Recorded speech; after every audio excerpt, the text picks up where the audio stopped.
El Señor me ha enviado para anunciar el Evangelio a los pobres, para anunciar a los cautivos la libertad. El Señor esté con ustedes. Lectura del Santo Evangelio según San Lucas. En aquel tiempo, al salir Jesús de la sinagoga, entró en casa de Simón. La suegra de Simón estaba con fiebre muy alta y le pidieron que hiciera algo por ella. Él, de pie a su lado, increpó a la fiebre y se le pasó. Ella, levantándose enseguida, se puso a servirles. Al ponerse el sol, los que tenían enfermos con el mal que fuera, se los llevaban y él, poniendo las manos sobre cada uno, los curaba. De muchos de ellos salían también demonios que gritaban: «Tú eres el Hijo de Dios».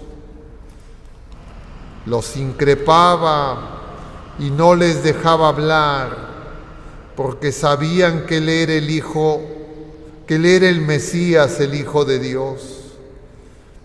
Al hacerse de día, salió a un lugar solitario. La gente lo andaba buscando. Dieron con él e intentaban retenerlo para que no se les fuese.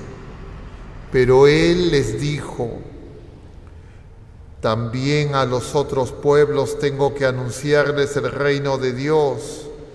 Para eso me han enviado». Y predicaba en las sinagogas de Judea.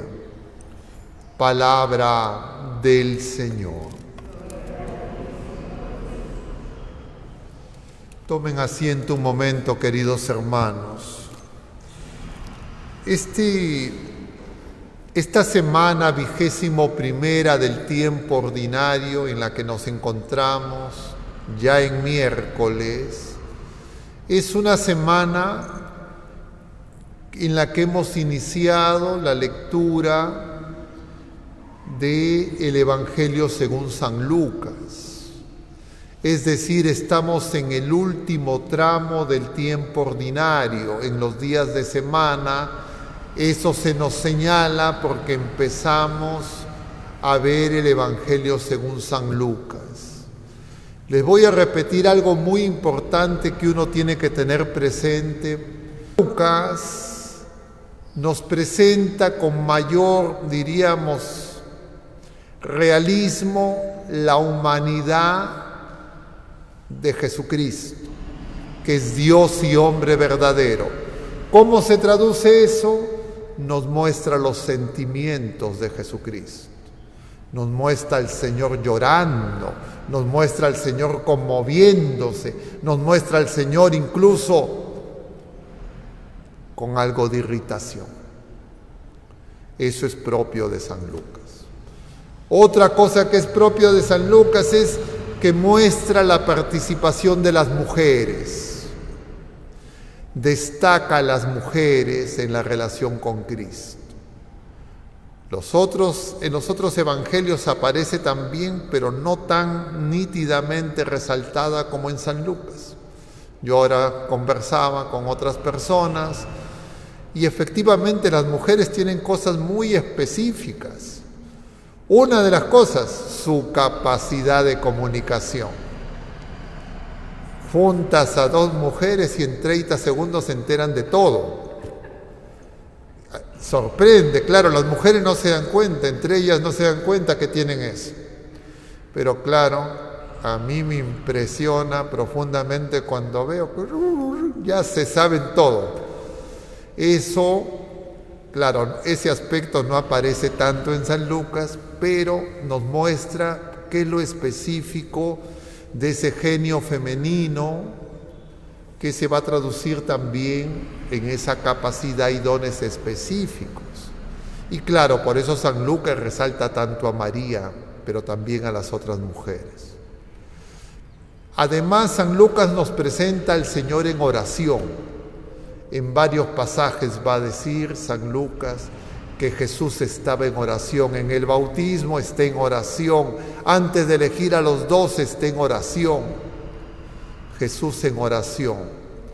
Pero lo tercero, y es lo que se nos está presentando en esta semana, es que Jesucristo es el ungido del Espíritu Santo, y todo lo que hace Jesucristo obedeciendo al Padre es Jesucristo se deja mover por el Espíritu Santo.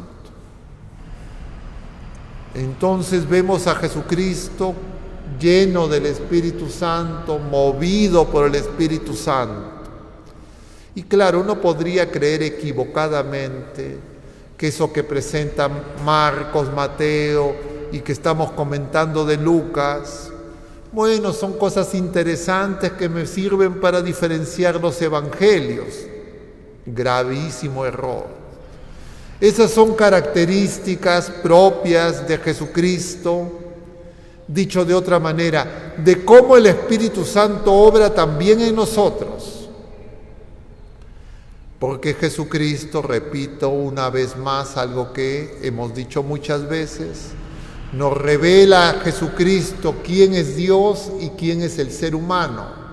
Entonces, cuando se nos dicen esas cosas, yo tengo que estar atento porque eso ocurre también en nosotros, lo que somos miembros de la Iglesia de Jesucristo, del cuerpo de Jesucristo, hermanos de Jesucristo, hijos por adopción del Padre de nuestro Señor Jesucristo, ungidos por el Espíritu de Jesucristo y movidos por el Espíritu Santo. Y entonces yo tengo que prestar atención para eso. De otro lado, nuestra Madre Iglesia, movida por el Espíritu Santo, hace las cosas con tan gran sabiduría que simultáneamente a estos pasajes nos presenta al apóstol San Pablo, que ya nos es más cercano, pero que era un fariseo que se convierte.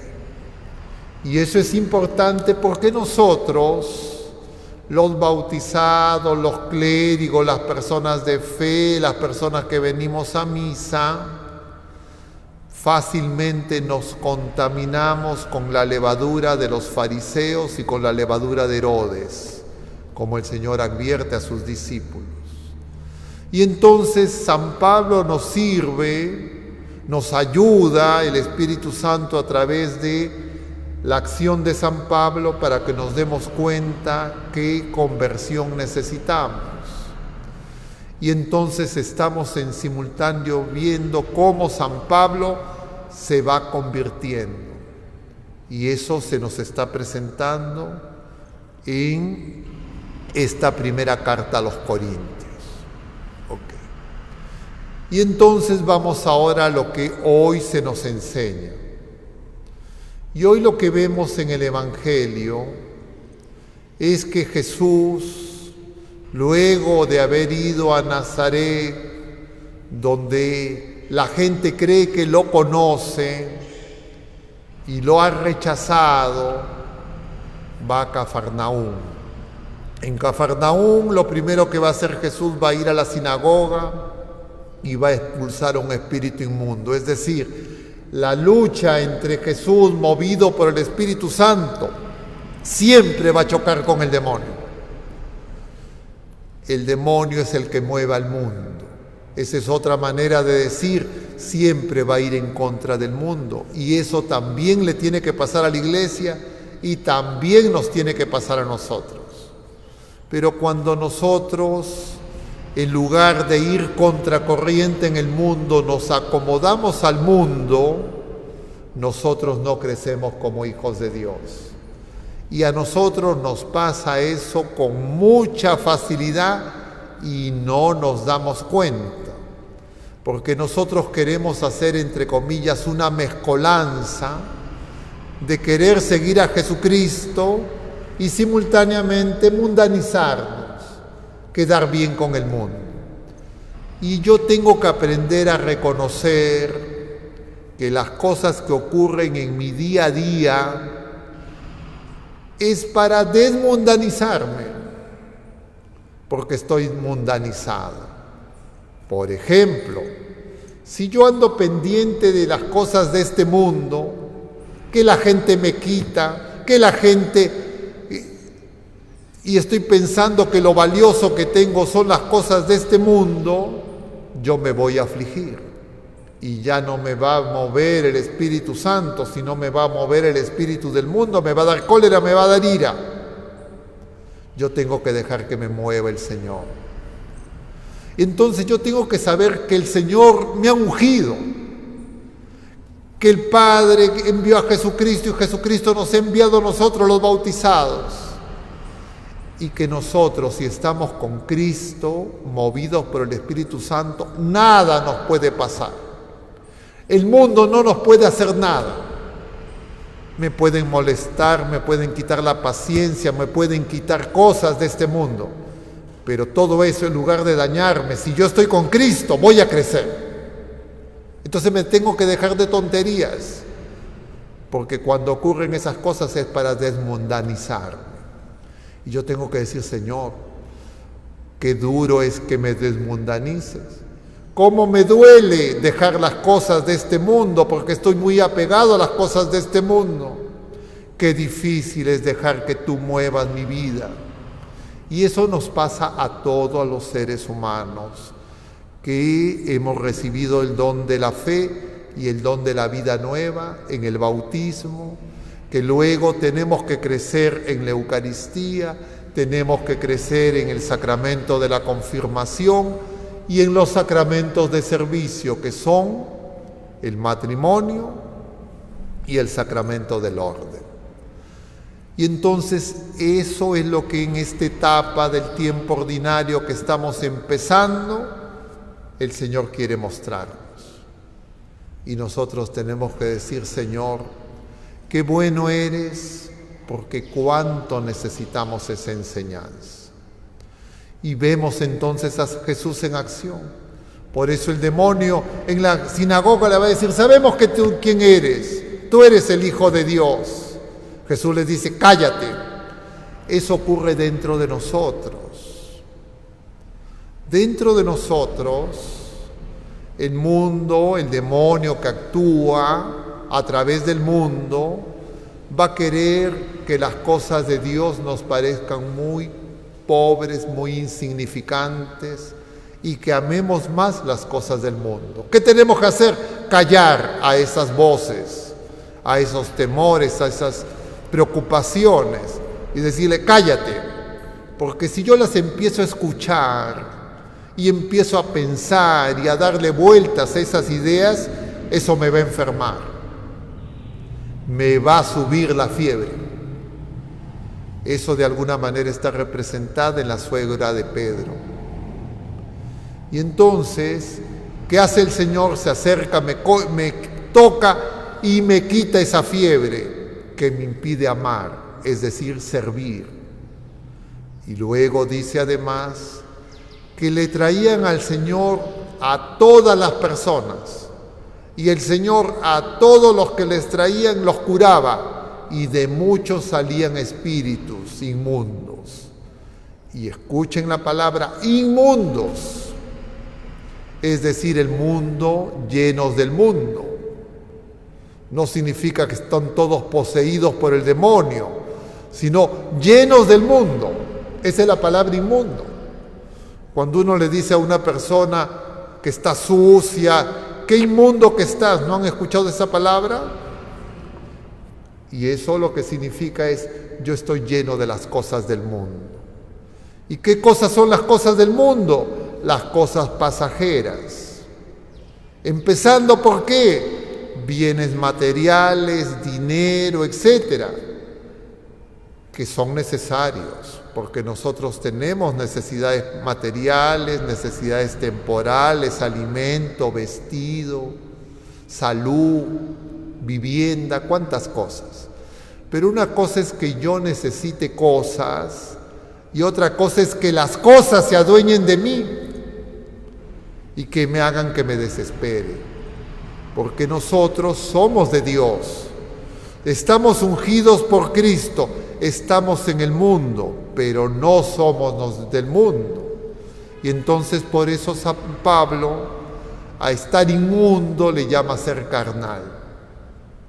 Y entonces las personas que están inmundas, que son carnales, ¿qué pasa? Nos peleamos, nos dividimos, nos resentimos, nos podemos odiar, nos podemos sacar los ojos. Pero nosotros, los que estamos ungidos por el Espíritu Santo, no podemos caer en eso, porque nosotros estamos llamados a anunciar la buena noticia, que Jesucristo ha venido a liberarnos, liberar a los esclavos. El año de gracia del Señor es la vida de los bautizados. Y entonces, cuando yo experimento que estoy inmundo, que las cosas del mundo son las que me están haciendo que mis pensamientos, mis sentimientos estén dando vuelta como una tormenta, yo lo que tengo que aprender es, el enemigo me está atacando, las cosas mundanas me están queriendo dominar, pero yo soy de Cristo, yo he recibido los dones de Cristo y voy a Él. Y el Señor me va a tocar, me va a sanar. Y entonces, queridos hermanos, tenemos que disponernos, porque esas enseñanzas van a continuar cada día con mucha paciencia, con ejemplos, que tenemos que estar atentos, porque si no, nosotros creemos que nos están contando una historia, como que me cuenten una novela, que estoy escuchando algo que ocurre en otras personas. No, eso ocurre en nosotros, en todos nosotros sin excepción. Y tengo que aprender a reconocer. O en algunos de ustedes no ocurre. Y para más ejemplo, perdónenme ustedes, el Señor nos ha regalado una hermana que nos ha hecho así la caracterización como que se lo hubiésemos preparado. Porque ella ha venido agobiada por las cosas del mundo. Porque el mundo es injusto, el mundo es mentiroso, el mundo es ladrón, sí es cierto, pero nosotros somos de Cristo. Y con Cristo vencemos al mundo. No tenemos que dejar que el mundo nos confunda, porque nosotros no somos inmundos. Nosotros hemos sido revestidos por la vida nueva, por el amor de Dios que habita en nosotros, Padre, Hijo y Espíritu Santo desde el bautismo. Hoy estamos celebrando 3 años de alianza matrimonial de unos hermanos nuestros aquí presentes que vienen a dar gracias al Señor por ese sacramento de servicio. Y justo el Señor nos habla del servicio. Y el servicio, como dice Santa Teresa de Calcuta, a quien celebraremos el próximo lunes, el servicio es la manera en que se hace visible el amor. Y el matrimonio es para que 2 personas que se aman crezcan en el amor de Dios, en el Espíritu Santo, y se hagan mutuamente un servicio de amor. ¿Y cuál es el servicio de amor que nosotros estamos llamados a hacer? El más importante, el que no puede faltar, es ayudarnos para que sea el Espíritu Santo quien nos mueva, y de esa manera el Espíritu Santo nos santifique. Es decir, los esposos, el matrimonio, es para que una mujer ayude a un varón a que el Espíritu Santo lo santifique, y para que un varón ayude a una mujer para que el Espíritu Santo la santifique, y ambos ayuden a que su familia y que este mundo a donde el Señor nos envía también conozcan el amor de Dios y también puedan servir y ser santificados. Pidamos pues a nuestra Madre Santísima, a Santa Rosa de Lima y a la multitud de santos que nos auxilien para que nosotros podamos crecer en esa vida nueva, la de hijos de Dios. Que así sea.